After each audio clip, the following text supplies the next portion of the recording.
मैं supreme court का आभार व्यक्त करता हूं कि उन्होंने एक ऐसा मुद्दा जिसको कोई सरकार टच नहीं कर रही थी, कोई पॉलिटिकल पार्टी टच नहीं कर रही थी, कोई नेता टच नहीं कर रहा था, उसको टच किया, सुना, सुनवाई के बाद आज एक लैंडमार्क जजमेंट भी दिया। आज माननीय सुप्रीम कोर्ट ने कहा है कि ये मुद्दा बहुत ही इम्पॉर्टेंट है, इसलिए अब इसको बड़ी बेंच सुनवाई करेगी।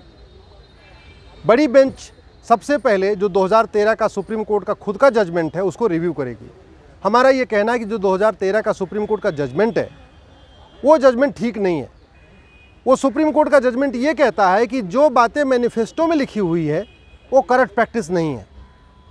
वो जजमेंट ये कहता है कि अगर आप मैनिफेस्टो में लिख देते हो कि हम आपको कलर टीवी देंगे, वॉशिंग मशीन देंगे या लैपटॉप देंगे या टैब देंगे, स्मार्टफोन देंगे, मंगलसूत्र देंगे, साड़ी देंगे या कैश देंगे, तो वो करंट प्रैक्टिस नहीं है। हमारा ये कहना है कि चुनाव के 2 दिन पहले या 1 दिन पहले या 3 दिन पहले घर घर जाके कैश बांटना, घर घर जाके वॉशिंग मशीन देना, घर घर जाके साड़ी बांटना, मंगलसूत्र बांटना, लैपटॉप टैब बांटना, स्मार्टफोन बांटना अगर करंट प्रैक्टिस है तो चुनाव के बाद देने का वादा करना, मैनिफेस्टो में लिख के वादा करना भी करंट प्रैक्टिस है। इसलिए वो 2013 का जो सुब्रह्मण्यम बालाजी जजमेंट है उसको रिव्यू करने की ज़रूरत है, उसको रिपील करने की ज़रूरत है, ओवर रूल करने की ज़रूरत है।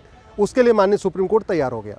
दूसरा, सुप्रीम कोर्ट ने कहा है कि एक कमेटी बने, उस कमेटी का कम्बिनेशन क्या होगा, उसका फॉर्मेशन क्या होगा और कमेटी वो क्या क्या देखेगी इसको भी तय करना ज़रूरी है। लेकिन वो अब चूँकि आज CJI का रिटायरमेंट है, CJI के पास इतना टाइम नहीं था कि इस पूरे मैटर को और डिटेल सुनते, तो उन्होंने कहा है कि जो अगली जो बड़ी बेंच बनेगी वो भी यही तय करेगी कमेटी का फॉर्मेशन क्या होगा और कमेटी क्या क्या देखेगी। इसके अलावा मैनिफेस्टो में लिखी हुई बात वेलफेयर स्कीम है या फ्रीबीज है, उसको भी सुप्रीम कोर्ट की बड़ी बेंच डिफाइन करेगी।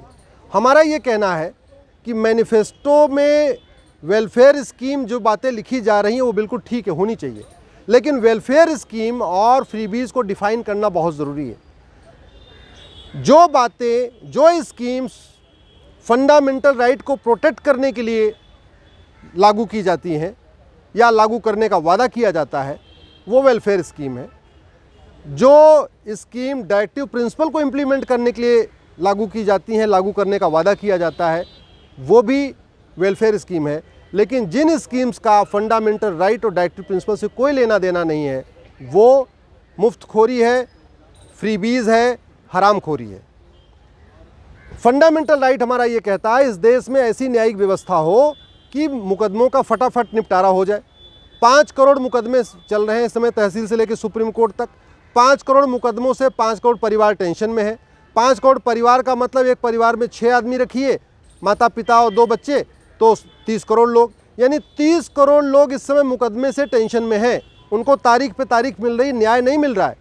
तो पॉलिटिकल पार्टियां सबसे पहले जुडिशल रिफॉर्म करें और न्यायिक व्यवस्था सुधारने के लिए जो 10-20 हज़ार करोड़ रुपए खर्च होगा वो फ्रीबीज नहीं है बल्कि वेलफेयर स्कीम है। ऐसे अपराध बढ़ रहा है, थाने की संख्या कम है, पुलिस की संख्या कम है। हमारे थानों को आज भी हमारे पुलिस के पास बहुत पुराने हथियार हैं। आज की डेट में आतंकवादी, गुंडे, बदमाश AK-47 लेके आते हैं, हमारे पुलिस वाले पुराने हथियार लेके चलते हैं, उतने उनके पास लेटेस्ट टेक्नोलॉजी नहीं है। तो सरकार पुलिस सिस्टम को सुधारने के लिए पैसा खर्च करे, पुलिस रिफॉर्म करे, वो भी वेलफेयर स्कीम है। सरकार ऐसी सड़क बनाए कि लोगों का हाथ पैर न टूटे, एक्सीडेंट ना हो, वो भी वेलफेयर स्कीम है। सरकार ऐसा हॉस्पिटल बनाए जहां गरीब अमीर एक साथ इलाज करा सके, मंत्री और संतरी के बच्चे एक साथ इलाज करा सके, वो भी वेलफेयर स्कीम है। सरकार ऐसा स्कूल बनाए जहां गरीब अमीर के बच्चे एक साथ पढ़ें, मंत्री संतरी के बच्चे एक साथ पढ़ें, वो भी वेलफेयर स्कीम है। तो सरकारों की ड्यूटी है अच्छी सड़क देना, अच्छा स्कूल देना, अच्छा हॉस्पिटल देना, शुद्ध पानी देना, शुद्ध हवा देना, अपराध कम करना, भ्रष्टाचार कम करना। सरकारें वो नहीं कर रही हैं बल्कि 5 साल मौज मस्ती करती हैं। चुनाव के पहले colour TV, washing machine, scooty, laptop, tab, smartphone, mangalsutra या कैश इसका वादा करती हैं और चुनाव जीत लेती हैं, फिर 5 साल मौज मस्ती करती हैं।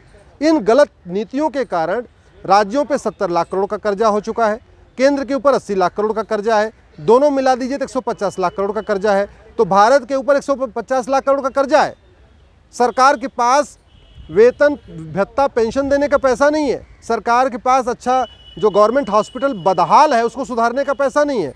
गवर्नमेंट स्कूल फटेहाल है उसको सुधारने का पैसा नहीं है।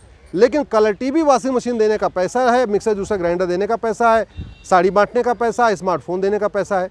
तो इसलिए ये बंद हो। सुप्रीम कोर्ट ने कहा है कि जो बड़ी 3 जजों की बेंच है वो इन सभी मुद्दों पे सुनवाई करेगी और अपना फैसला देगी। मैं सुप्रीम कोर्ट का आभार व्यक्त करता हूं कि जिस विषय को कोई नहीं टच कर रहा था, आज सुप्रीम कोर्ट ने उसको टच किया, एक जजमेंट भी पास किया है। अगली जो बेंच बनेगी, हमें पूरा भरोसा है 2013 का फैसला भी खत्म होगा, फ्रीबीज भी डिफाइन होगी, वेलफेयर स्कीम डिफाइन होगी और फ्रीबीज को बैन करने के लिए सुप्रीम कोर्ट गाइडलाइन भी पास करेगा।